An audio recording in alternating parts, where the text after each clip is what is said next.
This is Hiring on All Cylinders. Live from HR Tech.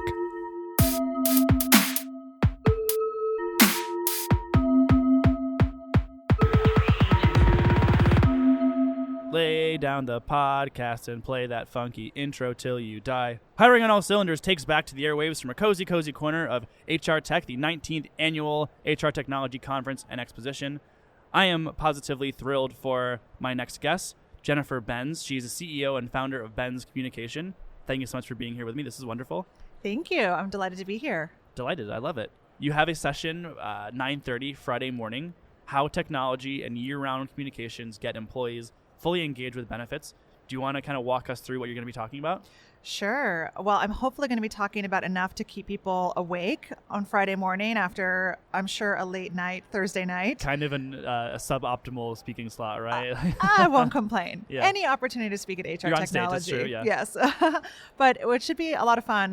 We're going to talk about kind of the whole spectrum of employee benefits and the way that the ecosystem is evolving and the challenges employers have to get people to pay attention and use and value this huge breadth of programs that are out there. So it'll be a lot of fun. We'll talk about some of the basics around best practices in communication and then kind of what's on the bleeding edge as far as emerging technology. What's on the bleeding edge as far as emerging technology? Well, funny you ask. There are a couple things I'm really excited about right now. One is that we finally are going to have a truly consumer experience with employee benefits where all of the different data sources are going to come together and be able to create personalized and targeted recommendations that are really all about you and all about me and all about all of these other, very diverse employees that we're trying to engage. And those are often coming in the form of mobile apps or their apps plus web interfaces. And it's kind of finally that consumer experience and benefits. And then also some things like how do we reach people where they are? How can we use Facebook advertising to reach employees about the stuff that they care about? And how do we kind of cross-market within an organization and within programs? So lots of fun stuff. Interesting. Are companies doing that? Are they using ad retargeting on their own employees now? We're talking about it. Getting there. Is it a pie in the sky kind of idea?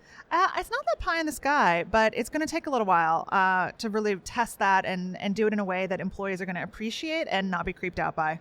Right. So let's say I work I'm just a lowly digital marketing manager at one of the companies that you work with, and I see a Facebook ad and it's from my employer. It's directed at me. What does it say? It might say something like, hey, it's time to enroll. Don't miss out on all these important benefits. That's a pretty benign message that I don't think anyone's going to be terribly concerned about seeing. Yeah. But a much better and a more exciting message would be, hey, we know you really love this product. How about you check it out as part of your benefits? Okay. And so that's the power of all of this data. And it's certainly the way we're used to seeing ads in the consumer space. Yep. But when that gets into the employer space, it has the potential to creep people out. And, we know that HR folks don't want anyone creeped out. That's rule number one. It only creeps you out if it's not relevant, right? If it's something that you're like, oh, that's useful. So if I get a retargeting ad for concert tickets or for something that I like, it's cool. But say I buy a vacuum cleaner on Amazon and then I get retargeting ads like, we saw you bought vacuum cleaners. Here's 19,000 more vacuum cleaners. I'm like, no, stop. That's not good. And it's weird. I know. It's like, leave me alone on the vacuum cleaner. Exactly. Yeah. But the challenge is, for most people, they don't think, oh, my employee benefits are really cool and relevant to my life day to day, even though they are. Yeah. They are really cool. I mean, this is important stuff. This is, I like to say, this is happily ever after or not. It's important stuff. And we should be approaching it in the same way that we get people to think about all the other things in their lives. Yeah, and it's to their benefit. Sorry. But for example, hey, reminder, you haven't signed up for your 401k yet. There's this new program. This is objectively something you should be doing, right? And people, for whatever reason, don't go through that. So it's a little nudge in that direction. Yeah, absolutely. And I mean, the power of retargeting, if you're researching student loan stuff on the internet and then an ad can say, hey, do you know your employer has this incredible relationship that's going to get you those services at a discounted price? Yes. Or you're researching auto and home insurance and you don't realize that your employer has those at discounted, better negotiated rates. So there's a lot of stuff like that it's just a challenge to get people thinking about their benefits and a tremendous portion of benefits go unused, and people don't appreciate them because they don't know what's out there and they're not using them and taking the full advantage. Yes, people don't know what's out there. That kind of leads into something I wanted to ask you, which was, why is it that employees become disengaged with their perks and benefits in the first place? I don't know if the typical employee becomes disengaged or if they've just never ever been engaged. Okay, yeah. But the challenge is that there's this big group of programs that historically employers have only communicated when you're a new hire or when you're going through annual enrollment each year. So employers do this massive data dump during annual enrollment, and then they wonder, why aren't people paying attention to these programs year round? It's like, well, because you completely overwhelm them. You overwhelm them during 3 weeks, and now it's 6 months later, and they don't remember all those programs that are out there. So that's the big challenge. And what we see with our clients is they have the best success by just simply communicating year round. And then you actually get people to be aware and to start using the programs year round. And that helps a lot. The other aspect is, in a very short time period, we've done a total 180 on healthcare. It wasn't that long ago when we were like, just go to your primary care physician and he or she's going to tell you what to do and don't even think about the rest. And now we're saying, oh, you're in these plans with very high deductibles and we want you to be a consumer. We want you making good decisions. And that transition's happened very fast, but we haven't yet been able to fully educate people and get them thinking differently about healthcare. So what's the move there? How do you get people to kind of reorient their thinking towards that?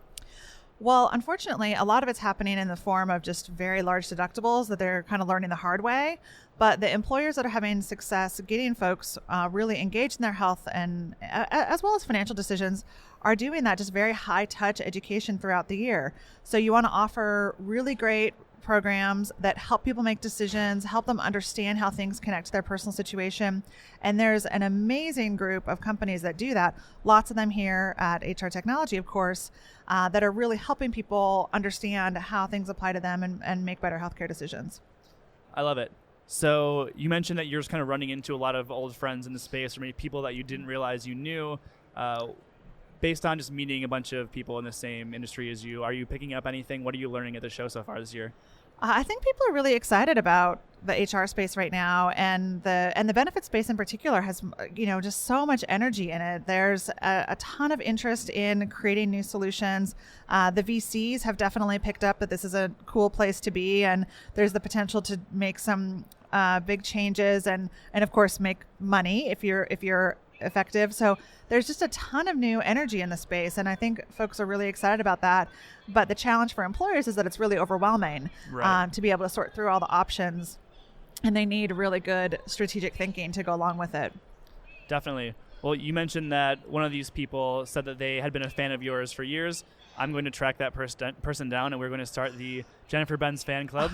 Thank you. You are awesome, and I have loved talking with you.